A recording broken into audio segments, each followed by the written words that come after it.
Eugene is a 5-star shooter NEET, who coincidentally looks like a certain anime character.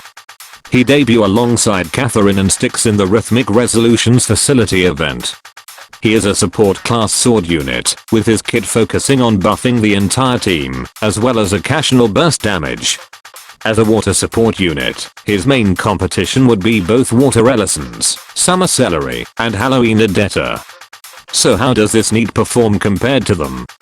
First, we'll go through his skill set. Their names are quite creative, inspired by some form of chess, which Eugene was playing with Styx in the event story. His first skill lives up to its name. It is quite tactical. The skill has a low SP cost for a sword unit, has a decent stock up time, and has a huge buff zone similar to Gala Eugene's skill 1. The first phase buffs strength by 20%. The second phase buffs strength and provides 8% flame resistance. The third phase provides all of the above, plus 20% critical damage, provides a check effect and readies his skill 2 for use. This skill is the main focus of his kit. The numerous buffs and the huge buff zone makes this skill his bread and butter. His second skill does not cost SP, instead it costs 1 check. It deals 2500% damage, which is a ton of damage for a skill 2, and to top it all off the skill, has a huge hitbox that's slightly smaller than his skill 1 buff zone. This is a good skill for occasional burst damage, and the fact that you have to have at least 1 check from 3 skill 1s to use skill 2 is similar to Crom and Catherine, both needing 3 stacks from skill 1 to activate skill 2 to their fullest potential. His co-abilities are quite normal, with the Dragon Haste being standard for sword units, while the Dragon's Claws provides a good 36% strength boost at maximum after 3 transformations.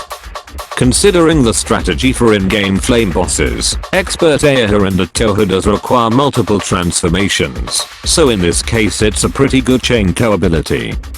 He is quite a normie with his abilities, none of which are actually outstanding. Though his first ability is the first of its kind, it requires him to land critical hits every 10 seconds to get an inspiration level. Even if he manages to pull it off, he'll be inspired every 50 seconds, which buffs his skill 2. As his role is mainly supportive, it isn't a useful skill for him unless you prioritize his skill 2 in his build. His resistance ability is 100% stun resist, useful against those annoying twins, but pretty mean against Brunhilde.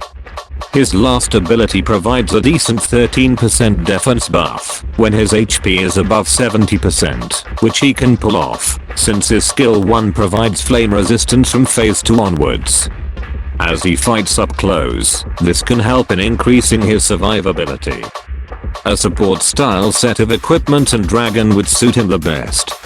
With that in mind, abilities such as skill haste and buff time are of top priority. Alternatively, you can go for an offensive style build, with skill haste, skill damage and frostbite punisher, to increase the damage and output rate of his skill 2. For his dragon, Halloween Maritimus and the rabbits are good picks for his supporting role. Siren is a good option if your build focuses on outputting skill 2 faster. Styx is perfect for a build focusing on greater skill 2 damage rather than DPS.